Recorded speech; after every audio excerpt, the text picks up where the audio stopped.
I know it's here somewhere. Finally. Oh, it's time for the doctor.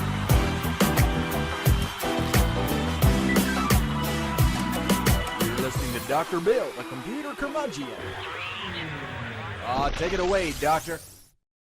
Well, it's that time again, and the doctor is in. It's time for another Dr. Bill, the computer curmudgeon netcast. And I tell you what, we got some interesting things to talk about this week.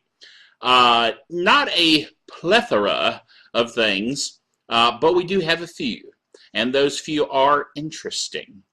Let's go straight into the tech news. First of all, though, of course, let me remind you that we are proud members of the Tech Podcast Network, techpodcast.com. If it's tech, it's right here on Dr. Bill, the Computer Curmudgeon, and all the other podcasts and netcasts that are part of the Tech Podcast Network. You know, it's an interesting thing about podcast and netcast.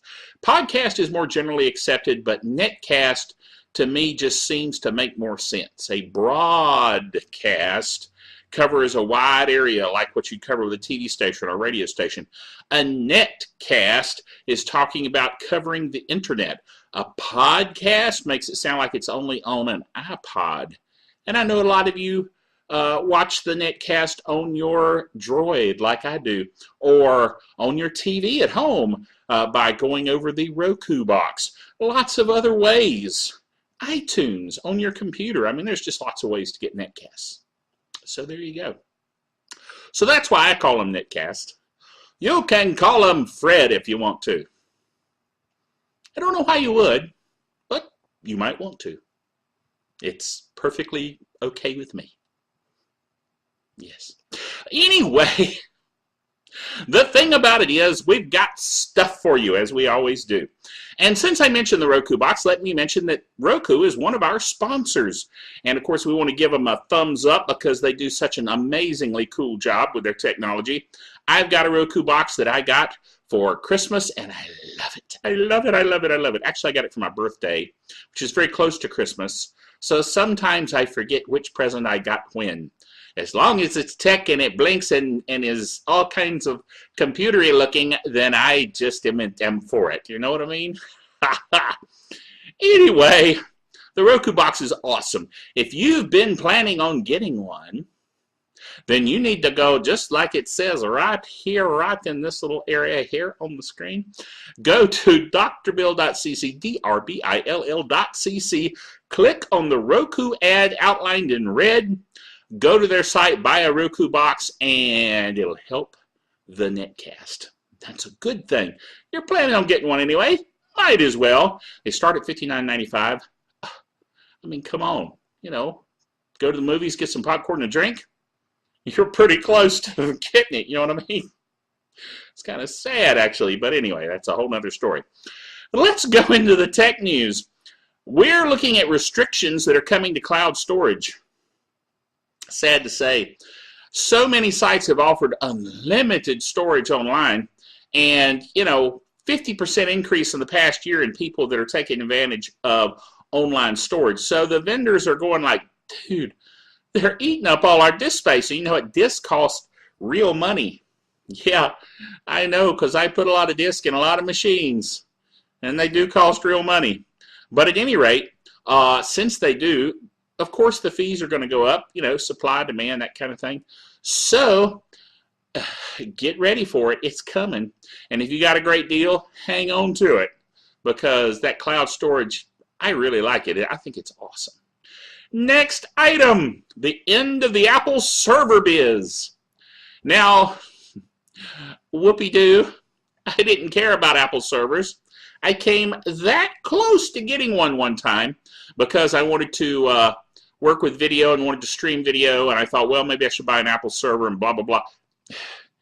I ended up finding other ways of doing it, as you can tell. But at any rate, so I didn't get an Apple server, and apparently a lot of other people didn't either. So their server biz just kind of dried up. Know what I mean? So goodbye to the Apple server. The last order for a server will not be accepted beyond January 31st, which has come and gone. So no more Apple servers. Oh well. Next item. This is an interesting item because you know I'm a big LibreOffice fan. I really like LibreOffice. I like that it's totally free, free from corporate influence, free from the evil minions of greed. Actually, I'm all for capitalism and greed in its place. But at any rate, OpenOffice, you know, has been kind of steered by Sun, which was bought by Oracle, and Oracle didn't know what to do with it, and, you know, all that kind of good stuff. So, the Document Foundation was created to free OpenOffice and make it libre or free, and they have done so. And actually, they've improved it. They've added features. So it's not just a direct port of OpenOffice. They took the source code and then they improved on it. And so LibreOffice is actually quite cool. And the article that I linked to here on the blog on drbill.cc, talking about a review of LibreOffice and that it beats OpenOffice by this much. PJ Connolly, who writes for eWeek, wrote a review, and I really encourage you to go read that review, because he talks about new features in the Linux Ready release, including wider document format support, SVG, scalable vector graphics import into Draw and Writer, enhanced presentation support, and improved Save As feature, all kinds of other features you need to take advantage of. So like I said last time, go download LibreOffice. Show your support. Okay? Do it.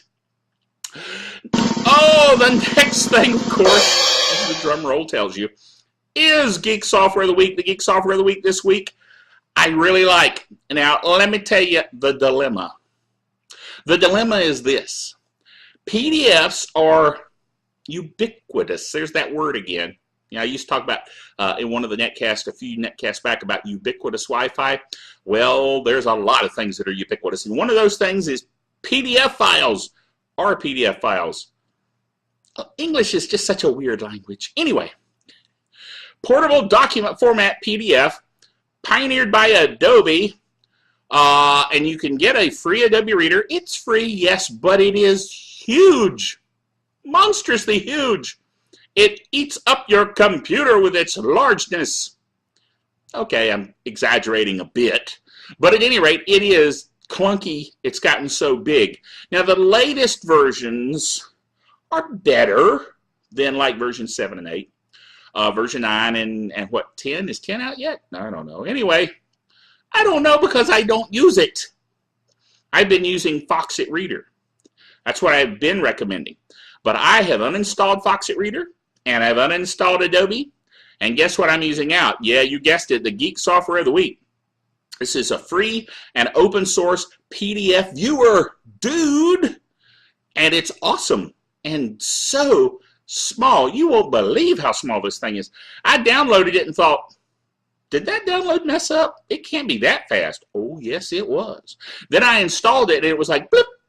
And I'm like, it can't have installed that fast, but oh, yes, it did. And then I used it, and it was just so clean and simple and fast. Whoa, this thing's awesome. So what is it you say? I knew you'd ask. It is Sumatra PDF. Sumatra PDF. It is available on a link that I have on the website. The link is actually kind of long.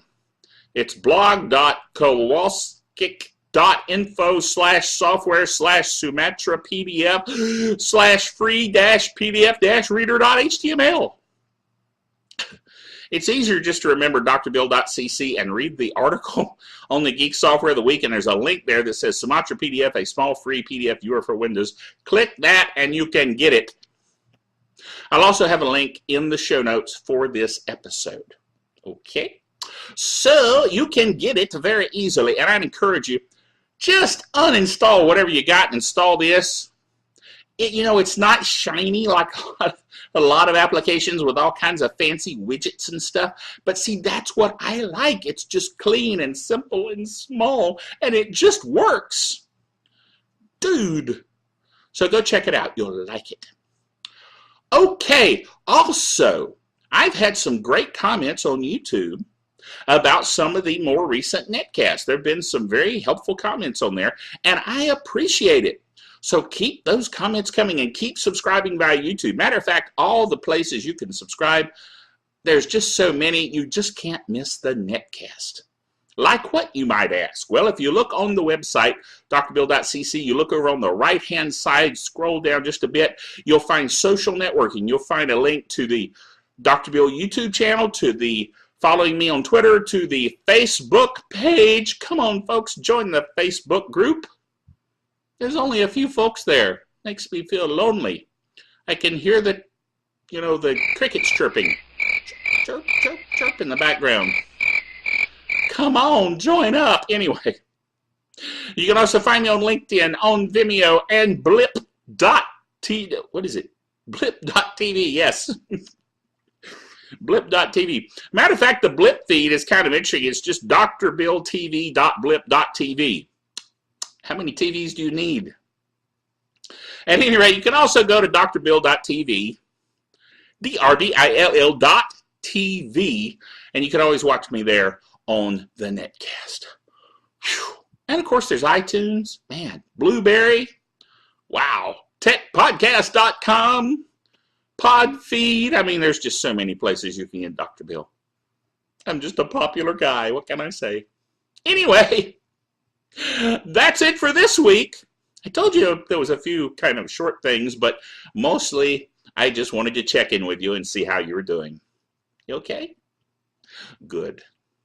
Oh, did you notice I'm in my living room again? I do that. I just kind of migrate around. Not because the office is all messed up or anything. It's fine, but I just felt like a change of venue. You know what I mean? So, there you go.